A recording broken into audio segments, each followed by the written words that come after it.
নমস্কার বন্ধুরা, আমি ডক্টর সঞ্জয় চন্দ্র। আজ আরও একটি নতুন উপস্থাপনা নিয়ে আমার ইউটিউব চ্যানেলে আপনাদের স্বাগত জানাচ্ছি। আজকের এপিসোডে বনসাইয়ের ফাইনাল রিপোর্টিং সয়েল কিভাবে প্রিপারেশন করতে হয় তার বিস্তারিত আলোচনা আমি এই এপিসোডে আপনাদের কাছে উপস্থাপন করতে চলেছি। Bonsai final reporting soil preparation. এই এপিসোডে আমি যে উপকরণগুলো লাগবে সেগুলো সম্বন্ধে একটু বলি। লোকাল গার্ডেন সয়েল, যে যেখানে থাকেন, পৃথিবীর যে যেখানে অবস্থান করছেন তার লোকাল গার্ডেন সয়েল সেখানকার গাছের জন্য উপকারী। তার সঙ্গে রয়েছে স্যান্ড গ্রাভেল, ব্রিক চিপস। তার সঙ্গে রয়েছে দেখুন বাদাম খোল, সর্ষের খোল, করঞ্জা খোল এবং নিম খোল। খোলের পর্যায়ে 4টে খোল। তারপরে বোন ডাস্ট, এরপর আছে শিং চাঁচা বা হর্ন মিল বা হর্ন ডাস্ট। তারপর আছে ব্লাড মিল এবং লেদার মিল। তারপর দেখুন বোন ফস। তারপর আসছে দেখুন পারলাইট। জল ধরে রাখার জন্য পারলাইট খুবই উপকারী। পারলাইট অনেকেই ব্যবহার করে থাকেন বিকল্প হিসাবে কোকোপিট। এরপরে দেখুন ভার্মিকম্পোস্ট, বোন ডাস্ট এবং আমি কোকোপিটকে লাস্টে দেখাচ্ছি, পারলাইটের বদলে ব্যবহার হয়ে থাকে। এই উপকরণগুলো আমি পার্সেন্টেজ হিসাবে মেশাবো। দেখুন আমি একটা ইউনিট হিসাবে একটা প্লাস্টিকের গ্লাস ব্যবহার করছি। এটাকে 1 ইউনিট বা 10% হিসাবে আমি ব্যবহার করব। 1 ইউনিট বা 10%। আমি লোকাল গার্ডেন সয়েল রাখবো 20%। লোকাল গার্ডেন সয়েল 20% মানে আমি 1 ইউনিট বা 10% ধরেছি একটা গ্লাস, তার মানে 2 গ্লাস আমি লোকাল গার্ডেন সয়েল ইউজ করব। 2 গ্লাস লোকাল গার্ডেন সয়েল, তার মানে 20% লোকাল গার্ডেন সয়েল আমার মিক্সিং যে পরিমাণ মাটি হবে তার পার্সেন্টেজ হিসাবে থাকবে। পরবর্তী যে উপকরণটি আসবে সেই উপকরণটি আমরা নেব 20%, সেটা হচ্ছে ভার্মি কম্পোস্ট। তা সেই অনুযায়ী ভার্মি কম্পোস্ট আমি 2 গ্লাস নেব, যেহেতু 1 glass 10%, 1 unit. 2 glass vermi compost use করব, তার মানে আমি 20% ভার্মি কম্পোস্ট ইউজ করলাম। তার মানে আমাদের 20-40% আমি ব্যবহার করে ফেললাম। এক্ষেত্রে মনে রাখতে হবে যে প্রত্যেকটা উপকরণ যখন আমরা অ্যাড করব, প্রথম মাটির সঙ্গে একটা উপকরণ দেবো আর ওয়েল মিক্সড করব, সুন্দরভাবে সেটা মিশিয়ে নেব। সঙ্গে সঙ্গে দুটো উপকরণ, দেখুন দুটো উপকরণই আমি সুন্দর করে মিশিয়ে ফেললাম। প্রত্যেকটা উপকরণ দেবো, প্রত্যেকটা উপকরণ মিশিয়ে ফেলব। এইভাবে মাটি প্রস্তুত করলে মাটি খুব সুলভ মাটি হয়ে থাকবে এবং সুন্দর মাটি মিক্সিং হয়ে থাকবে। আমরা এর পরবর্তী যে নাম্বার 3 উপকরণটি নিয়ে আসবো, অবশ্যই লিপ মোল্ড বা পাতা পচা সার, খুব উপকারী বনসাইয়ের ক্ষেত্রে। এটাও আমরা 20% এই মিক্সিংয়ে ইউজ করছি, ব্যবহার করছি 20%। তার মানে আমার গ্লাসের 2 গ্লাস পাতা পচা সার ইউজ করব, তার মানে 20% পাতা পচা সার ইউজ হলো। আমার লিপ মোল্ডের পাতাগুলো একটু কিন্তু বড় সাইজ, আমি বড় চালনি দিয়ে চেলেছি, ফলে ওয়াটার রিটেনশনের ক্ষেত্রে এ খুব কার্যকরী ভূমিকা নেবে। আপনারা কিন্তু বনসাইয়ের ক্ষেত্রে প্রত্যেকেই কিন্তু একটু মোটা আকৃতির লিপ মোল্ড ব্যবহার করবেন, একদম গুঁড়ো লিপ মোল্ড ব্যবহার করবেন না। ফলে লিপ মোল্ড আবার আমি এই মিক্সিংয়ের সঙ্গে মিশিয়ে ফেলছি, তাহলে আমাদের 20-60% আমাদের কিন্তু ব্যবহার হয়ে গেল এই উপকরণে। আমি ওয়েল মিক্স করছি, দেখুন সুন্দরভাবে মিক্স করলাম। পরবর্তীতে আমরা যে উপকরণ এই মাটির সঙ্গে মেশাতে চলেছি সেই উপকরণগুলো কীরকম কি হতে পারে। Sand gravel and brick chips. বালির যে পাথর, ক্ষুদ্র পাথর, এবং তার সঙ্গে ইটের ছোট ছোট টুকরো অংশ, ইটের ছোট ছোট খোয়া তৈরি করা, এটা আমি 10% মেশাবো, মানে 1 গ্লাস। এই 3টে উপকরণ একসঙ্গে মেশানো আছে। আমি 1 গ্লাস এর মধ্যে অ্যাড করলাম এবং সুন্দরভাবে মিক্সিং করতে থাকলাম। এখানে আমাদের কিন্তু 70%, 70% উপকরণগুলো, কম্পোজিশনগুলো অ্যাড হয়ে গেছে। তারপরে 70% আমাদের উপকরণ কিন্তু আমরা অলরেডি মিশিয়ে ফেলেছি। এর পরবর্তীতে যে উপকরণগুলো নিয়ে আসবো সেগুলো কিন্তু হচ্ছে খোলের পার্ট। আমাদের 4টে খোল আমরা ইউজ করি ফাইনালি। এই 4টে খোলকে আমরা একত্রিতভাবে ব্যবহার করব। 4টে খোলের পার্সেন্টেজ থাকবে 10%, ইচ 2.5%, দ্যাট ইজ 2.5% করে। মাস্টার কেক মানে সর্ষের খোল, গ্রাউন্ড নাট কেক মানে বাদাম খোল, করঞ্চা খোল এবং নিম খোল প্রত্যেকটা 2.5% করে, অর্থাৎ 2.5% করে 4টে খোল 10% আমরা ব্যবহার করব। দেখুন প্রত্যেকটা খোলের ডাস্ট অংশ নিয়ে আমি মোটামুটি 2.5% করে 1 গ্লাস ভর্তি করছি। 1 গ্লাস ভর্তি করার ফল 10% আমরা মিশ্রণ তৈরি করা।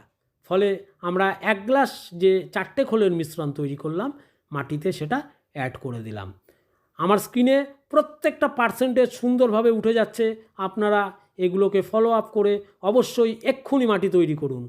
এক্ষুনি মাটি তৈরি করুন 2-4 দিনের মধ্যে, কারণ এইটা অন্ততপক্ষে 1.5 মাস আপনাদেরকে কি 2 মাস আপনাদেরকে রাখতে হবে। রাখার পরে কিন্তু ইউজ করতে পারবেন, অর্থাৎ প্রায় ফেব্রুয়ারির শেষের দিকে বা মার্চের প্রথম দিকে কিন্তু আপনারা খুব সুন্দরভাবে এই মাটিটা ব্যবহার করতে পারবেন। এই মাটিটিকে অত্যন্ত সুন্দর তৈরি করে যদি গাছকে ব্যবহার করতে পারেন তাহলে সেই বনসাইয়ের যে ফাইনাল রিপোর্টিং খুবই সুন্দর হবে। আমরা ওয়েল মিক্স করে নিলাম এই উপকরণটিকেও। এর পরবর্তী পার্টে যে উপকরণগুলো মেশাবো সেই উপকরণগুলো অত্যন্ত কার্যকরী উপকরণ। তার মধ্যে থাকবে অবশ্যই লেদার মিল, অবশ্যই বোন ডাস্ট, বোন ফস, ব্লাড মিল এবং তার সঙ্গে থাকবে হর্ন মিল বা হর্ন ডাস্ট। এই বোন ফস বা বোন ডাস্ট দুটোকে একত্রিতভাবেই আমি ব্যবহার করি, দুটোই দিই। বোন ফস সাদা গুঁড়োর মতন, তাকে আমি 4% হিসাবে ব্যবহার করি। হর্ন ডাস্ট বা হর্ন মিল 2% হিসাবে ব্যবহার করি। ব্লাড মিল 2% এবং লেদার মিল 2%। টোটাল 4, 2, 2, 2, 10%। দেখুন 10% মানে আমার 1 ইউনিট, মানে হচ্ছে আমার 1 গ্লাস। প্রত্যেকটি উপকরণ আমি পরিমাণ মতন গ্লাসে ঢেলে সেই গ্লাসের সম্পূর্ণ অংশটি কিন্তু আমি পূর্বোক্ত মাটির মধ্যে ঢেলে দিলাম। এই বোন ফসটা বা বোন ডাস্টটা একত্রিতভাবে আমি একটু বেশি ব্যবহার করছি, কারণ এর মধ্যে প্রচুর পরিমাণ নাইট্রোজেন থাকে, যেটি আমাদের গাছের ক্ষেত্রে, বনসাইয়ের ক্ষেত্রে খুবই উপকারী। দেখুন উপকরণগুলো মাটির মধ্যে ঢেলে দিলাম। ঢেলে দিয়ে এবার আমি ওয়েল মিক্স করব, সুন্দরভাবে সেটাকে মিক্স করব। প্রত্যেকটা উপকরণ একবার করে দেব এবং মিক্স করব, এটাই নিয়ম। তাহলে মিক্সিংটা খুব ভালো হবে এবং কম্পোজিশনটার মধ্যে প্রত্যেক জায়গায় প্রত্যেকটা উপকরণগুলো ছড়িয়ে ছিটিয়ে থাকবে। ফলে আমাদের মাটির উপকরণগুলো এরম মিশ্রণের ফলে মাটি খুব ভালো কার্যকরী ভূমিকা নেবে। আপনারা এই পদ্ধতি অবলম্বন করেই প্রত্যেকে কিন্তু এই বনসাইয়ের ফাইনাল মাটি তৈরি করবেন। এর পরবর্তী ধাপে আমাদের যে কাজটি করতে হবে, আমরা 90% উপকরণ মিশিয়ে ফেলেছি, আমাদের লাস্ট 10% উপকরণ মেশাতে হবে। এই 10% উপকরণের মূল বৈশিষ্ট্য হচ্ছে ওয়াটার রিটেনশন। আমরা কি করে জল ধারণ করে রাখবো এই মাটির মধ্যে। আমরা জল যেমন বাদ দিয়ে দেবো, জল ধারণ ক্ষমতাও রাখতে হবে। তার জন্য আমাদের কোকোপিট আমরা 10% মেশাবো। এর জল ধারণ ক্ষমতা অত্যন্ত বেশি। কেউ কেউ কোকোপিটের পরিবর্তে কিন্তু পারলাইটও মেশাতে পারেন। কোকোপিটের পরিবর্তে পারলাইটও মেশাতে পারেন। দুটোরই কিন্তু প্রচুর জল ধারণ ক্ষমতা আছে, এটা অথবা ওটা। কোকোপিট আর পারলাইট দুটোই কিন্তু যে কোনো একটা মেশাবেন 10%। ফলে এই যে মিশ্রণ তৈরি হবে সেই মিশ্রণের কিন্তু একটা জল ধারণ ক্ষমতাও থাকবে। জল যেমন সহজে ছেড়ে দেবে, আবার জল কিন্তু সে খানিকটা আটকে ধরে রাখবে। মাটির অনুকণাগুলোর মধ্যে জল থাকবে, ফলে দীর্ঘ সময় বনসাইয়ের শেকড়গুলো সেখান থেকে জল শোষণ করতে পারবে। ফলে আমাদের মাটির যে ক্ষমতা, সেই ক্ষমতা নির্দিষ্টতা বজায় থাকবে। আমরা মাটিটাকে ওয়েল মিক্স করে নিচ্ছি আবার কোকোপিটের সঙ্গে। এরপরে মোলাজেস বা গুড়, সেই মোলাজেস বা গুড়ের জল আমরা এই মাটির মধ্যে কিন্তু ভালো মতন মিশ্রণ করে দেবো। আমি সামান্য পরিমাণ গুড় নিয়ে একটি পাত্রের মধ্যে গুড়ের জল প্রস্তুত করে নিয়েছি এবং সেই গুড়ের জল দিয়ে আমি পুরো মাটিটাকে ভিজিয়ে দেব। সেই মাটিতে আস্তে আস্তে আমি জল ছিটিয়ে দেবো এবং জল ছেটানোর পর সেই জল আমরা কিন্তু মাটির প্রত্যেকটা অনুকণার মধ্যে ছেটানোর মাধ্যমে সেই মাটিটা ভিজিয়ে দেব। এইভাবে আমরা মাটিটাকে ভেজানোর পর সুন্দর করে জলের সঙ্গে মিশিয়ে মাটিটাকে হাফ মাখা মাখা করে ফেলবো। করবার পর সেই মাটিটিকে একটি বদ্ধ প্লাস্টিকের মধ্যে বা কোনো পলিব্যাগের মধ্যে আমরা সেটিকে 1.5-2 মাস রেখে দেবো, অন্তত পক্ষে 1.5-2 মাস। 1.5-2 মাস রাখবার পর মাটিটি কিন্তু ডিকম্পোস্ট হয়ে যাবে, সম্পূর্ণরূপে ডিকম্পোস্ট হয়ে যাবে।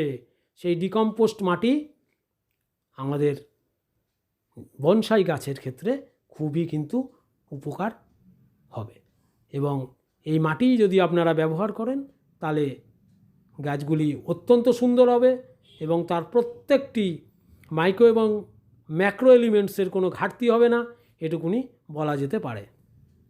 দেখুন আমি গুড় জল মাটিতে ছেটানোর পর ভালো করে মাটিটাকে মিশিয়ে নিচ্ছি যাতে প্রত্যেকটা অনুকণার মধ্যে সেই জল প্রবেশ করে, ফলে মাটি সুন্দরভাবে ডিকম্পোস্ট হয়ে যায়। প্রত্যেকটি উপাদান যাতে ডিকম্পোস্ট হয় সেই জন্য খুব সুন্দরভাবে আমি এই জলের সঙ্গে গুড় মিশিয়ে মাটিকে ভিজিয়ে দিয়ে সেই মিশ্রণটিকে প্রস্তুত করেছি।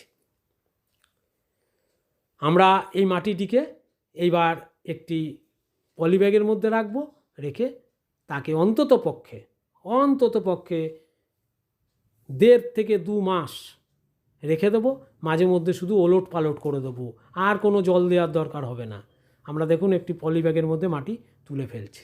এক্ষেত্রে লক্ষণীয় বিষয় যে আমরা সামান্য মাটি তৈরি করেছি, খুব বেশি মাটি তৈরি করিনি। কিন্তু আপনারা ভাববেন এইটুকুনি মাটি তৈরি হলো, এটা নয়। এটা ইউনিট হিসাবে, পার্সেন্টেজ হিসাবে আপনাদেরকে আমি কিন্তু সম্পূর্ণ রূপে দেখিয়ে দিলাম। আপনারা যার যেরকম প্রয়োজন সেই প্রয়োজন অনুসারে এই মাটি তৈরি করবেন।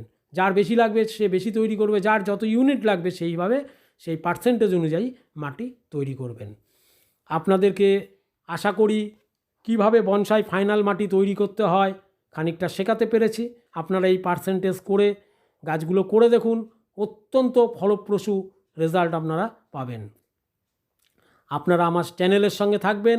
যারা চ্যানেলে নতুন আসেন আমাকে সাবস্ক্রাইব করে, আমার চ্যানেলকে সাবস্ক্রাইব করে আমার চ্যানেলকে এগিয়ে নিয়ে যাওয়ার জন্য সাহায্য করবেন। আপনাদেরকে নমস্কার জানাচ্ছি।